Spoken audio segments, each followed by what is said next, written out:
मित्रों, एक समय की बात है जब देवर्षि नारद नारायण नारायण का जाप करते हुए वैकुंठ में आते हैं। तब वे भगवान श्री हरि और माता लक्ष्मी को प्रणाम करते हुए बोले, हे प्रभु, आज मैं जब पृथ्वी लोक पर भ्रमण कर रहा था तब देखा कि कुछ स्त्रियां अपने पति के साथ सुखपूर्वक जीवन जी रही थी, तो कुछ स्त्रियां विधि बनकर अत्यंत दुखी जीवन जी रही थी। हे प्रभु, कुछ स्त्रियां ऐसी भी थीं जिनकी कोई संतान नहीं। आखिर इनके साथ ऐसा भेदभाव क्यों हो रहा है?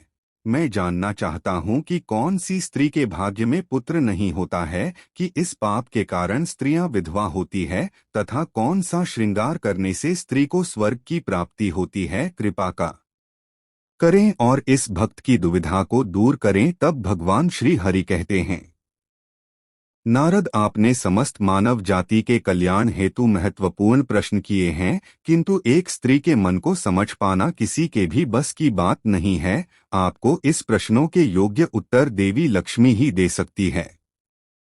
लक्ष्मी, मैं आपसे निवेदन करता हूँ, आप हमारे परम भक्त देवर्षि नारद की जिज्ञासा को शांत कीजिए और उनका मार्गदर्शन कीजिए। तब देवी लक्ष्मी कहती है, प्रभु, आपकी आज्ञा से ने अवश्य ही नारद जी जिज्ञासा को पूरा करूंगी। देवर्षि नारद, आज मैं आपको समस्त मानव जाति के कल्याण हेतु एक पवित्र कथा सुनाती हूँ। जो भी इस कथा को ध्यान से पूरा सुनता है, उसे पापों से मुक्ति मिलती है। उस व्यक्ति के घर में सदैव मेरा आभास होता, वहाँ कभी भी धन धन्य और स्वास्थ्य कमी नहीं होती है, और मृत्यु के बाद उनको अक्षय लोक की प्राप्ति हो जाती है। मैं आपके सारे प्रश्नों के उत्तर इस कथा के माध्यम से देती हूँ। तब देवर्षि नारद कहते हैं, हे माता, मैं कथा को पूरा ध्यान से सुनता हूँ और मानव जाति के कल्याण हेतु इसका प्रचार तथा प्रसार करता हूँ। कृपा करें और आप इस कथा को कहें। मित्रों, तब देवी लक्ष्मी कहती हैं, देवर्षि नारद, एक समय की बात है, मध्य देश में एक छोटा सा नगर था। उस नगर में एक सेठ रहता था। उस सेठ के दो पुत्र थे और सेठ के दोनों बेटों का विवाह भी हो चुका था। सेठ के घर में किसी चीज की कोई कमी नहीं थी, किंतु सेठ की पत्नी का स्वभाव अत्यंत दुष्ट था। सेठ की पत्नी और सेठ के बड़े बेटे की पत्नी दोनों का ही स्वभाव दुष्ट था। सेठ की पत्नी अपनी बड़ी बहू का तो बहुत प्यार करती थी, किंतु छोटे बेटे की पत्नी के साथ बुरा व्यवहार करती थी। मित्रों, तब देवी लक्ष्मी कहती है, देवर्षि नारद, घर की सबसे छोटी बहू अर्थात छोटे बेटे की पत्नी बहुत अच्छे स्वभाव की, ईश्वर पर श्रद्धा रखने वाली पतिव्रता नारी थी। वह अकेले ही घर का सारा काम किया करती थी और गृह कार्य में दक्ष थी। इतना अच्छा स्वभाव होने के बावजूद भी उसकी सास उसके साथ बुरा व्यवहार करती थी, उसका हमेशा अपमान करती थी। इसके पीछे का कारण बस इतना था कि बड़ी बहू को एक पुत्र था और छोटी बहू ने पुत्री को जन्म दिया था। पुत्री को जन्म देने के कारण सेठ की पत्नी अपनी छोटी बहू को बार बार ताना मारा करती थी, लेकिन वह बेचारी कर भी क्या सकती थी। भाग्य में लिखा होता है, उसके साथ वही होता है। मित्रों, तब देवी लक्ष्मी कहती है, हे देवर्षि नारद, अब मैं आपको छोटी बहू की कहानी सुनाती हूँ, जिससे आपको पहले प्रश्न का उत्तर मिल जाएगा। सेठ की पत्नी थी, वह पहले से ही दुष्ट और कुटिल स्वभाव की थी। उससे उसकी सास भी परेशान थी। सेठ की पत्नी अपनी छोटी बहू को सबसे ज्यादा दुख देती थी। छोटी बहू का नाम था सुकन्या और सुकन्या को सताने में उसकी सास को बहुत आनंद आता था।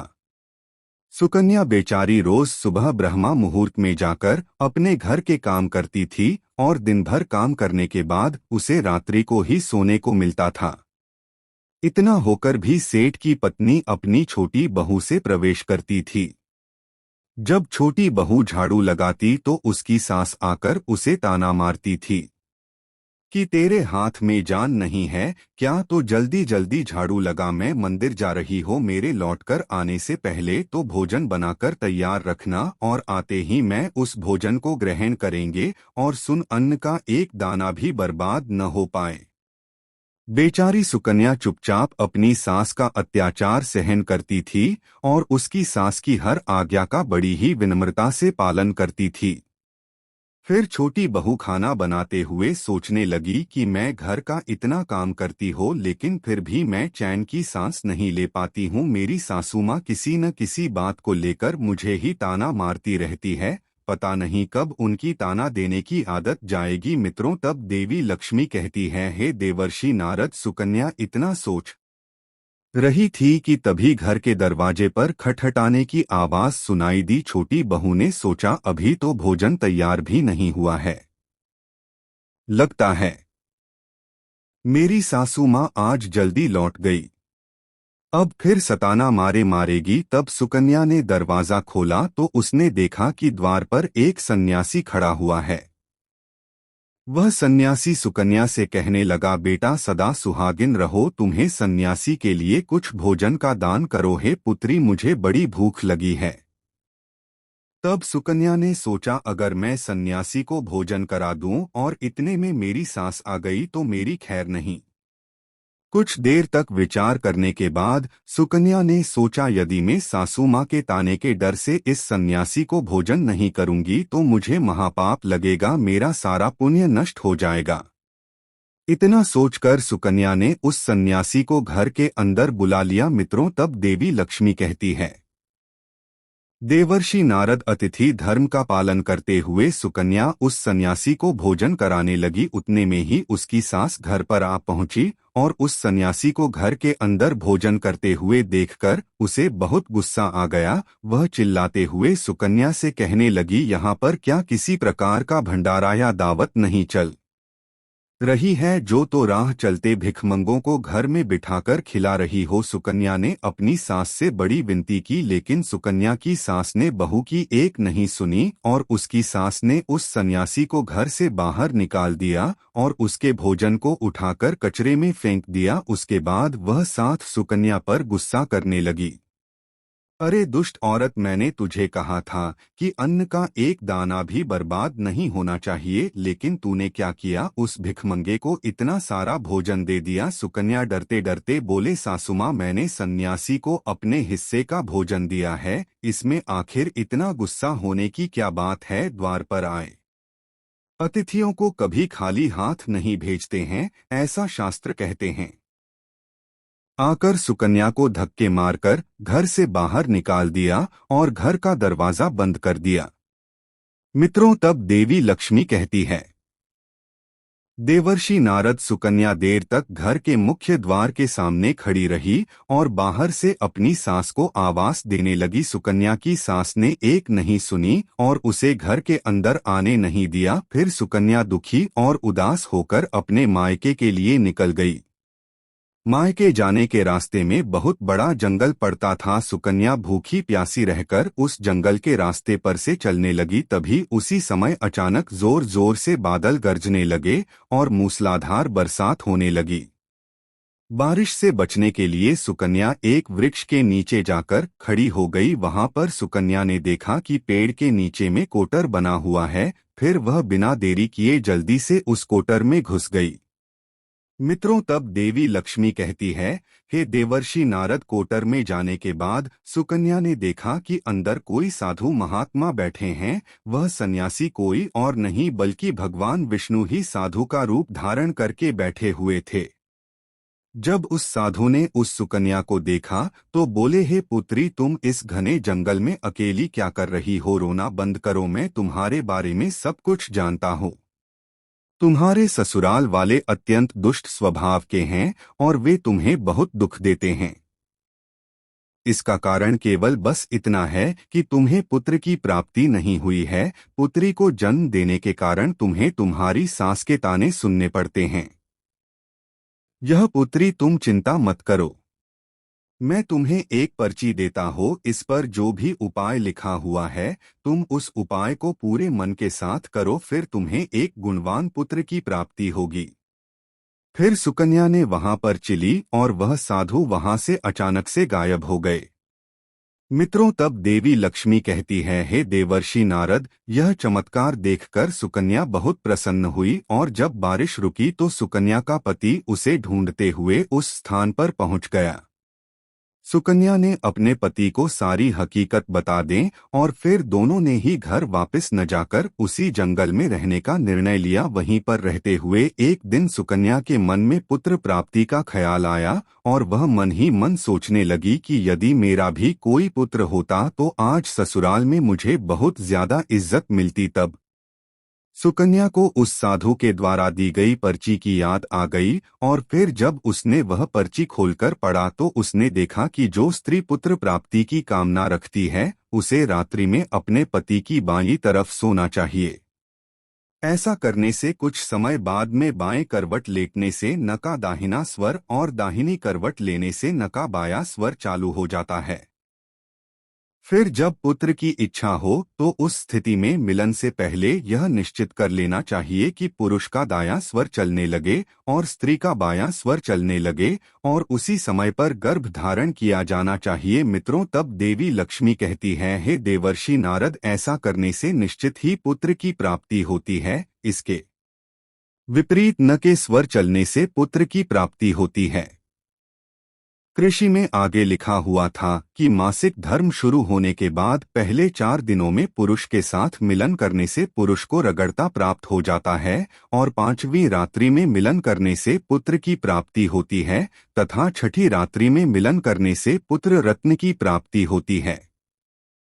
7वीं रात्रि में मिलन करने से बंध्या पुत्री होती है। 8वीं रात्रि में मिलन करने से बलशाली पुत्र की प्राप्ति होती है। 9 रात्रि में मिलन करने से सुंदर कन्या की प्राप्ति होती है तथा 10वीं रात्रि में मिलन करने से विद्वान और अति श्रेष्ठ पुत्र की प्राप्ति होती है। 11वीं रात्रि में मिलन करने से सुंदर आचरण वाली कन्या प्राप्त होती है। 12वीं रात्रि में मिलन करने से गुणवान पुत्र होता है। 13वीं रात्रि में मिलन करने से लक्ष्मी स्वरूपा पुत्री होती है। 14वीं रात्रि में मिलन करने से गुणवान, बुद्धिमान तथा बलवान पुत्र होता है। मित्रों, तब देवी लक्ष्मी कहती है, हे देवर्षि नारद, फिर सुकन्या ने मासिक धर्म के बाद 14वीं रात्रि में अपने पति के साथ मिलन किया और उसके बाद गर्भ धारण किया। फिर दूसरे दिन सुकन्या का पति जंगल में लकड़ी काटने के लिए चला गया और सुकन्या घर पर पड़ी रही। फिर अचानक से तेज तूफान आया और सुकन्या की झोपड़ी और गई। फिर सुकन्या दौड़ती हुई उसी पेड़ के कोटर में जाकर रुक गई जहां पर उसे वह साधु मिला था। सुकन्या वहां अपने पति की राह देख रही थी कि अचानक वहां पर 2 राक्षसी आ गई। वह राक्षसी अत्यंत मायावी थी। फिर उन्होंने स्कूटर के साथ पेड़ को उड़ाकर एक ऐसे स्थान पर चली गई जहां पर बहुत सारा सोना था। जब सुकन्या ने यह दृश्य देखा तो वह चौंक गई। सुकन्या पेड़ के कोटर नहीं छिपी रही। जब वह राक्षसी भोजन की तलाश में गई तो सुकन्या ने उस स्थान पर से बहुत सारा सोना उठा लिया और उसे कोटर में भर लिया। जब वह राक्षसी लौट आई तो फिर से पेट पर बैठकर वे उस पेड़ को उड़ाकर उसी जंगल में आ गई। राक्षसों के जाने के बाद सुकन्या वह सारा सोना लेकर अपने पति के पास चली गई और उसे वह सारा सोना दे दिया। फिर पति और सुकन्या दोनों अपने ससुराल को लौट गए। वहां जाकर उसने अपनी सास को वह सोना दे दिया और सारी हकीकत बता दी, जिसे सुनकर उसकी सास को बहुत गुस्सा आया और बोलने लगी, अरे मूर्ख औरत, तू बस इतना ही सोना लेकर आ गई, इतने सोने से क्या हो गा, मैं होती तो बहुत सारा सोना लेकर आ जाती। मित्रों, तब देवी लक्ष्मी कहती है, हे देवर्षि नारद, फिर उसकी सास भी उस जंगल के कोटर में जाकर छिप गई और राक्षसों की राह देखने लगी। तभी वह 2 राक्षसी वहां पर आई और फिर उन्होंने स्कूटर को उड़ाकर एक बर्फीले पहाड़ पर ले गई। यह देख साथ बहुत क्रोधित हो गई और बोलने लगी, ये कहाँ लेकर आई है, यहाँ तो बस बफर मिट्टी है। तभी उन राक्षसों ने उसकी आवाज सुनी और देखा तो एक बूढ़ी औरत पेड़ के कोटर में छिप कर बैठी है। फिर उन्होंने उस सांस को बाहर निकाला और उस बर्फीले पहाड़ पर फेंक दिया। जमीन पर गिरते ही उसकी मौत हो गई।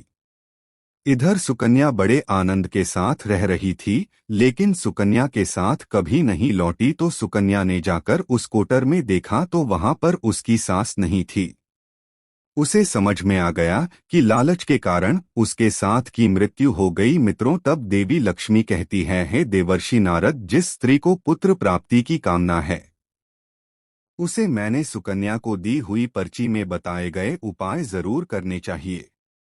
तुम्हारा दूसरा प्रश्न यह था कि किस कारण से स्त्री जल्दी विधवा होती है। तो जो स्त्री अत्यधिक लालच करती है वह स्त्री जल्दी विधवा होती है, और जो स्त्री चरित्र का गहना पहनती है उसे मृत्यु के पश्चात स्वर्ग की प्राप्ति होती है।